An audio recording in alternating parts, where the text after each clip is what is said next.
Hello, welcome to everybody. एक बार फिर से आप सभी का आपके अपने यूट्यूब चैनल पे हार्दिक स्वागत है।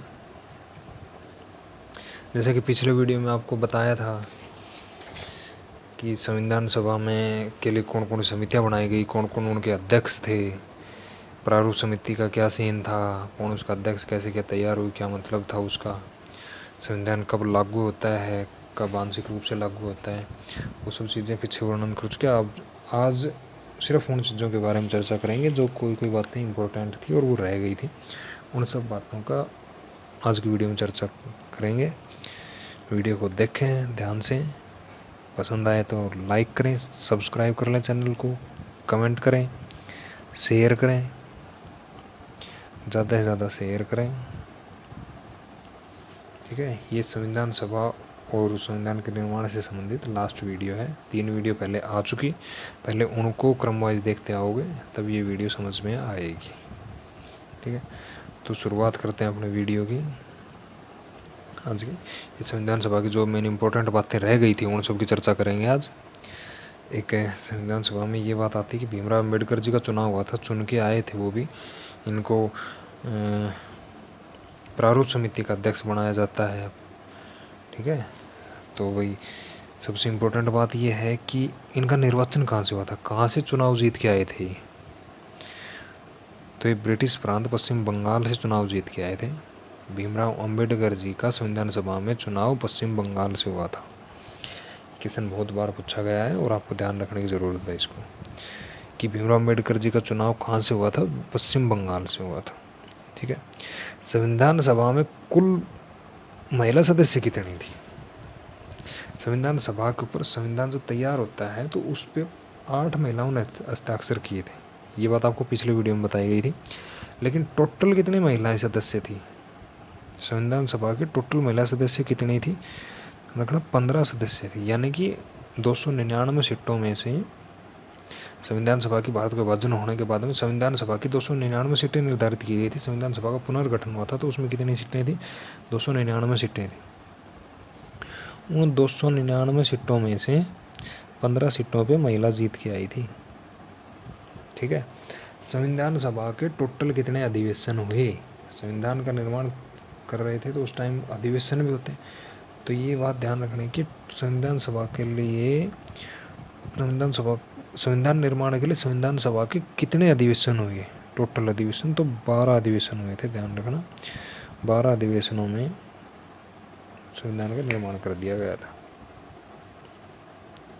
ठीक है, तो अगली ओर देखते हैं कुछ।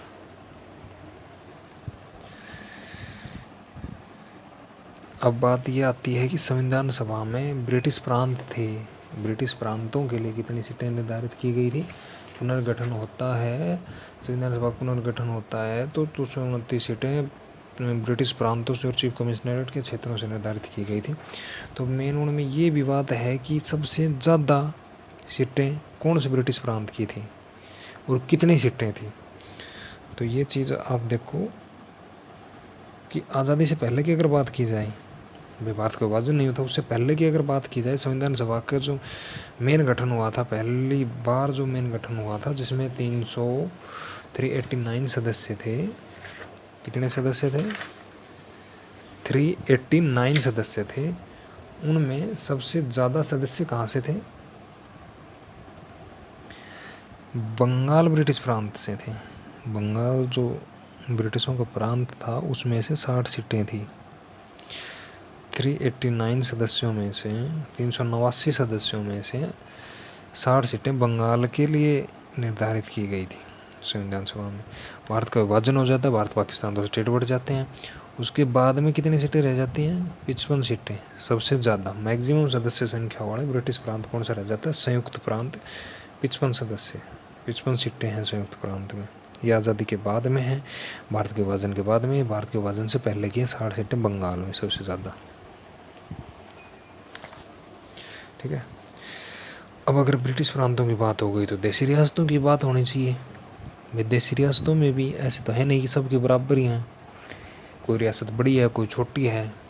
ठीक है, तो उस आधार पर उनकी सीटों का बंटवारा हुआ है। तो सबसे बड़ी रियासत कौन सी थी, हैदराबाद रियासत थी सबसे बड़ी। देशी रियासतों में हैदराबाद रियासत सबसे बड़ी थी, जिसमें 16 सदस्य मनोनीत होकर आने थे। हैदराबाद के निज़ाम के द्वारा कितने सदस्य मनोनीत होने थे? 16 सदस्य। लेकिन हैदराबाद ने संविधान सभा में अपना एक भी प्रतिनिधि नहीं भेजा, अपना एक भी सदस्य नहीं भेजा। ये बात भी ध्यान रखने की है। संविधान सभा में किस प्रांत ने, किस देशी रियासत ने एक भी सदस्य नहीं भेजा? अपना हैदराबाद ने। सबसे ज़्यादा देशी रियासतों में सबसे ज़्यादा सदस्य संख्या कौन सी रियासत की थी? हैदराबाद की। कितने सदस्य संख्या थी? 16। दूसरे नंबर पर आती है मैसूर रियासत। मैसूर जो कर्नाटक के आजू बाजू में फैली हुई थी, उस मैसूर रियासत से दूसरे सबसे ज़्यादा सदस्य थे, 7 सदस्य। संविधान सभा में मैक्सिमम सदस्य देशी रियासतों में से मैक्सिमम सदस्य 16 सदस्य हैदराबाद से मनोनीत होने थे। दूसरे नंबर पर मैसूर रियासत से 7 सदस्य मनोनीत हुए थे और मैसूर रियासत ने भेजे थे अपने 7 सदस्य संविधान सभा में। ठीक है। संविधान दिवस कब मनाया जाता है? संविधान कब बनकर तैयार हुआ? 26 नवंबर 1949 को बनकर संविधान तैयार हुआ था, और उसी दिन 26 नवंबर को ही संविधान दिवस मनाया जाता है। और संविधान दिवस 26 नवंबर को संविधान दिवस कब से मनाना शुरू किया? 2015 शुरू किया है। ये बहुत इंपॉर्टेंट बात है, ध्यान रखने की है। संविधान दिवस किस दिन को मनाया जाता है? 26 नवंबर को मनाया जाता है, जिस दिन भारत का संविधान बनकर तैयार हुआ था। आंशिक रूप से लागू हुआ था, 15 अनुच्छेद लागू किए गए थे। पूर्णतः लागू 26 जनवरी 1950 को लागू हुआ था। ठीक है, वो तो गणतंत्र दिवस हो गया, लेकिन संविधान दिवस 2015 से मनाया जा रहा है, 26 नवंबर के दिन मनाया जाता है संविधान दिवस। ध्यान रखने की बात है आपकी। ठीक है। अब बात एक ये भी आती है कि संविधान को 26 जनवरी को लागू क्यों किया गया है? बात तो भाई आगे पीछे भी लागू कर सकते हैं। 26 नवंबर 1949 को बनकर तैयार हो जाता है, तो उसी दिन भी लागू कर सकते हैं संविधान को। उससे पहले भी लागू कर सकते हैं, 26 जनवरी के बाद में भी लागू कर सकते हैं। तो 26 जनवरी का दिन ही निर्धारित क्यों किया गया संविधान को लागू करने के लिए? इसके पीछे एक बहुत बड़ा लॉजिक, बहुत बड़ा कारण है। ठीक है। कांग्रेस का लाहौर अधिवेशन होता है 1929 में। कांग्रेस का लाहौर अधिवेशन 1929 में होता है। ठीक है। इस अधिवेशन में कांग्रेस के 1929 के लाहौर अधिवेशन में निर्धारित किया जाता है, इस बात पर सहमति बनाई जाती है कि 26 जनवरी 1930 को स्वाधीनता दिवस मनाएंगे। पूरा देश स्वाधीनता दिवस मनाएगा। ठीक है। कांग्रेस के लाहौर अधिवेशन में 1929 में जो हुआ, उसमें ये बात निर्धारित की जाती है, इस बात पे सहमति बनाई जाती है कि 26 जनवरी 1930 को पूरा देश सर्वप्रथम स्वाधीनता दिवस मनाएगा। ठीक है।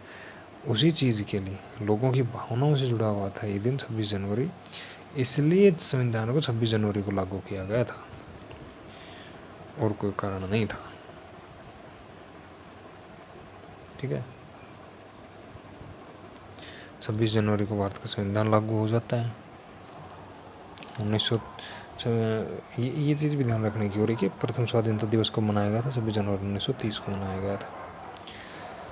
अब आगे और कुछ बचे हुए इम्पोर्टेंट फैक्ट आते हैं, जैसे कि एक बर्किनहेड कोई अंग्रेज हुआ है, उसकी चर्चा करनी छोड़ो, हमें उस आदमी की क्यों चर्चा करनी, अपना क्या मतलब है उसको। बर्किनहेड ने